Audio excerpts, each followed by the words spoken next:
I am preparing for competitive exam. तो होता क्या है कि एक स्टूडेंट के लाइफ में डिसिप्लिन बहुत इंपॉर्टेंट है while you are preparing.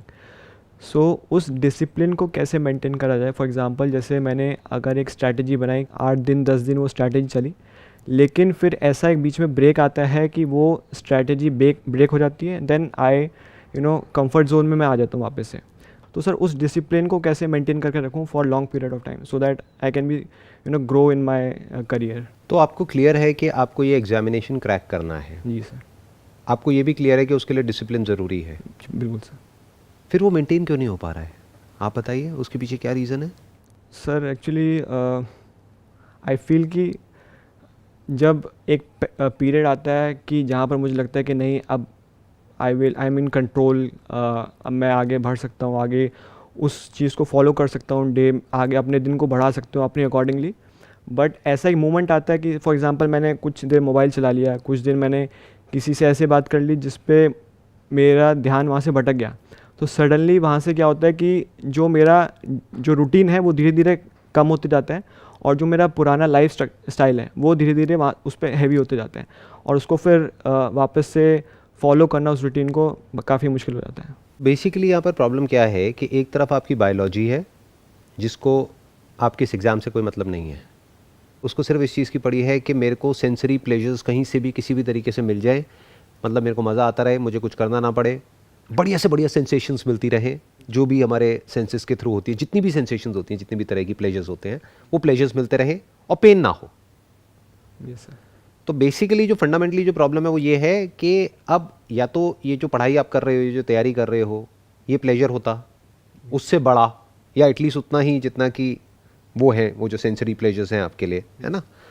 But ऐसा तो है नहीं, क्योंकि अगर वो होता तो ये क्वेश्चन ही नहीं उठता। Yes sir. वो आपके लिए पेन है, तभी तो वहाँ पे ध्यान को लगाना पड़ रहा है, यस और ध्यान अपने आप कहीं और लग रहा है।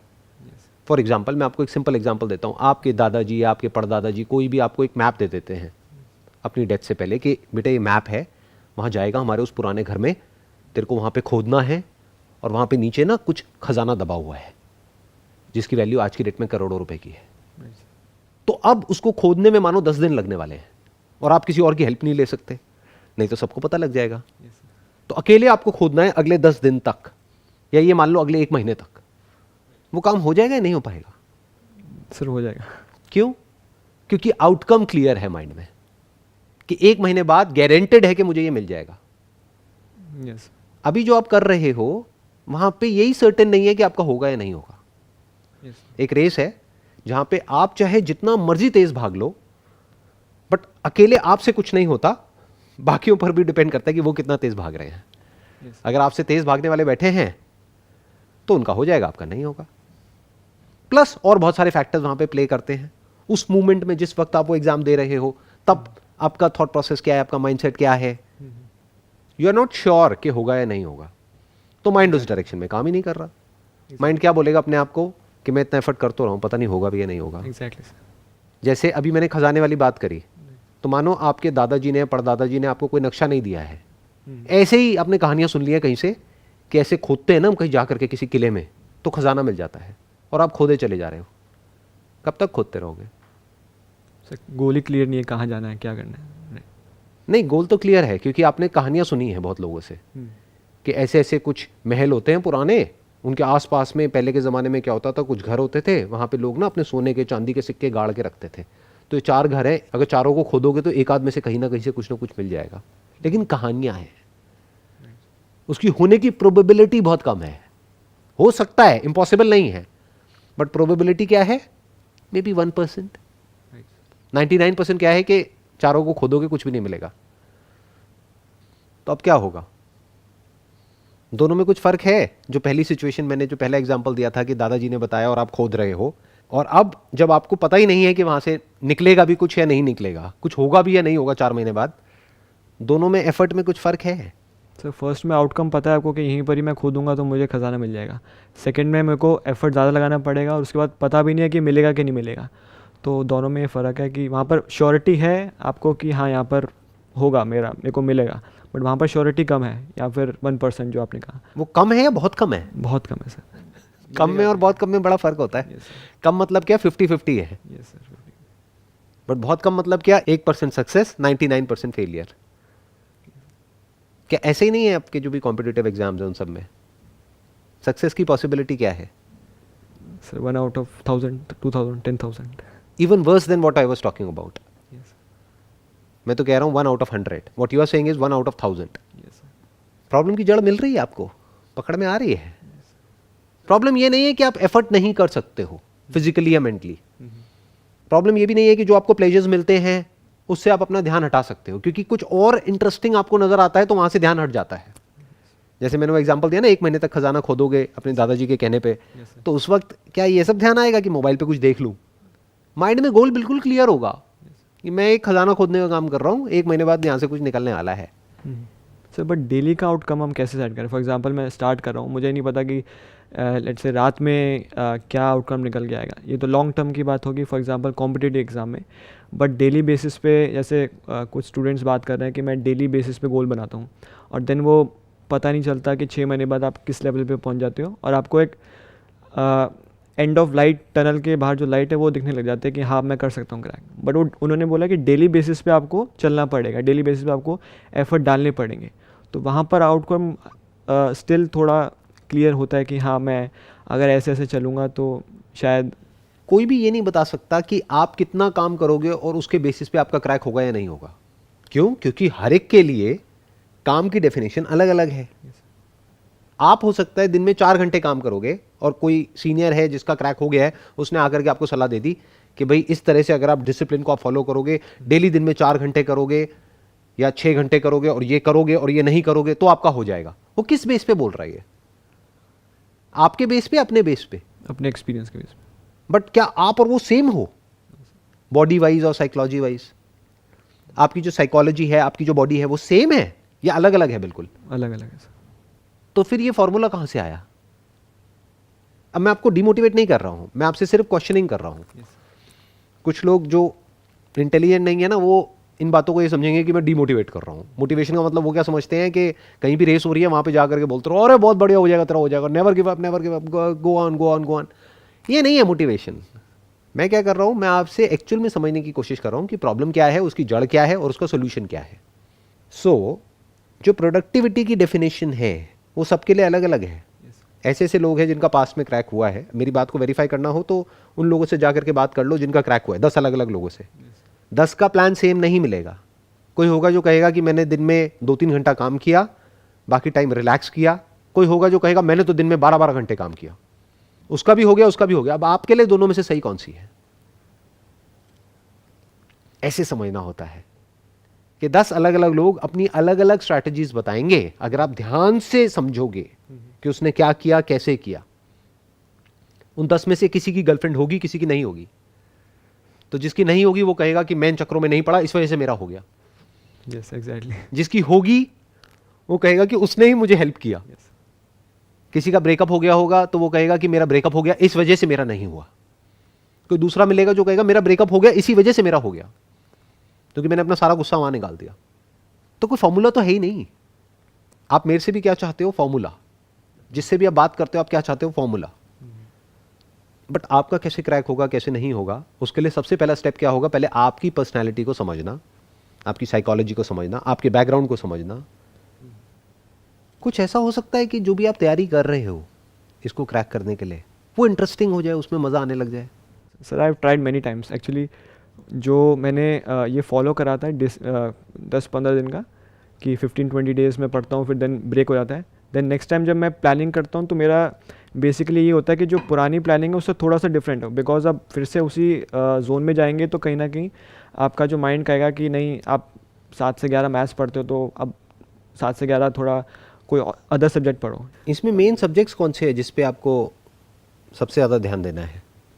Basically mathematics. तो बेसिकली इसमें आप कह रहे हो कि जो एग्जामिनेशन आपको क्रैक करना है इसमें मैथमेटिक्स का बहुत बड़ा रोल है, सबसे बड़ा रोल उसी का है। जी सर। तो अब आपको क्या चाहिए कि किसी तरीके से उस सब्जेक्ट में आपको मज़ा आने लग जाए, उस सब्जेक्ट में इंटरेस्ट आ जाए।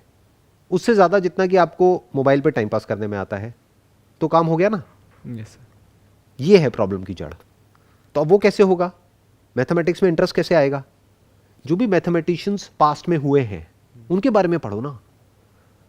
तो तो आपको पता लगेगा कि लोग कहाँ कहाँ तक गए हैं, किस किस लेवल तक गए हैं। उनकी बायोग्राफीज पढ़ो, कहानी तो है। yes, अगर कोई ऐसी कहानी आपके दिमाग में बैठ जाए जो कि आपके माइंड में कोई आइडल बन जाए कि मुझे भी इसी लेवल का मैथमेटिशियन बनना है, तो मान लेते हैं आप उस लेवल का नहीं बनोगे, बट एटलीस्ट इस लेवल का तो बन जाओगे कि वो एंट्रेंस क्रैक हो जाएगा, आपका काम हो जाएगा।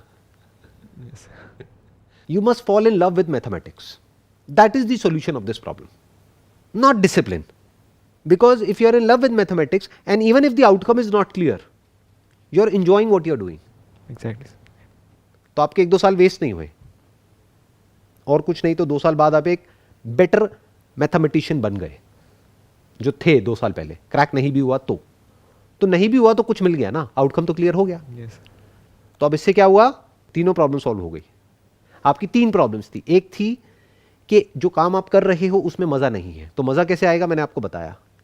ऐसी कहानियाँ पढ़ो जिसको पढ़ करके, जिसके बारे में सुन करके वो इतनी इंस्पिरेशनल हो, उसमें कुछ ऐसा हो कि वो आपको अंदर से भगाए।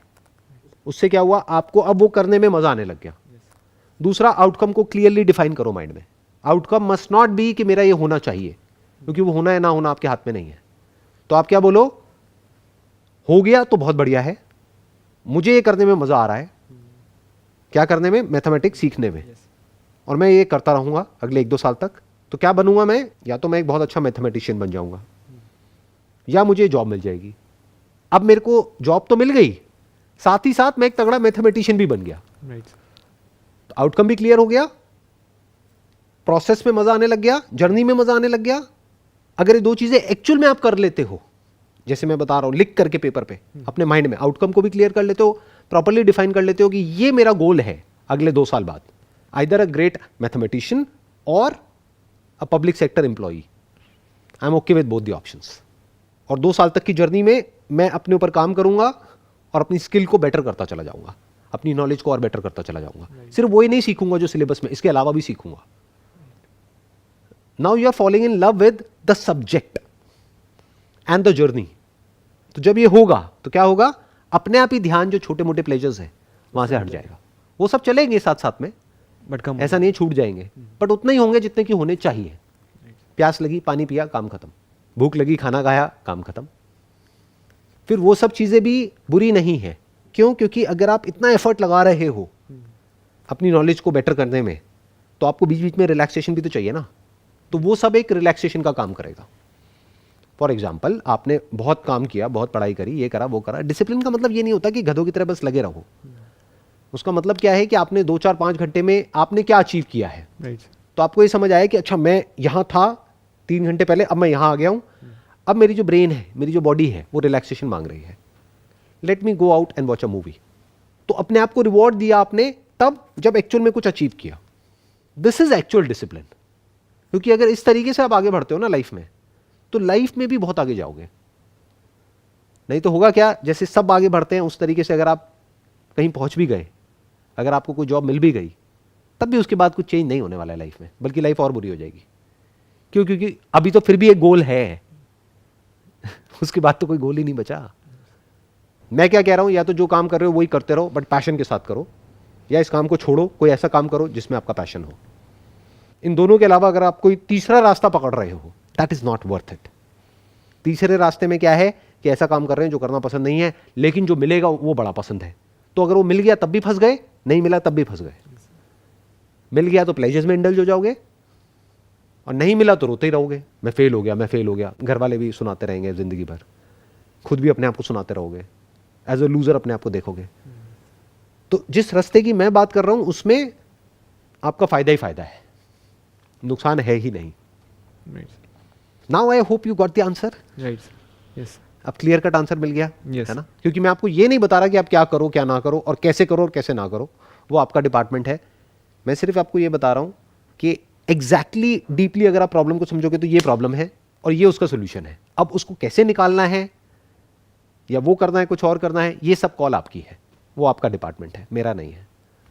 तो जो भी लोग देख रहे हैं, आई एम श्योर अगर वो भी डीपली समझ पाए हैं कि मैं क्या बोल रहा हूँ, किस लेवल से बोल रहा हूँ, और आप भी अगर समझ पाए हो, तो आई एम श्योर कि अब आप बहुत क्लियरली चीज़ों को देख सकते हो।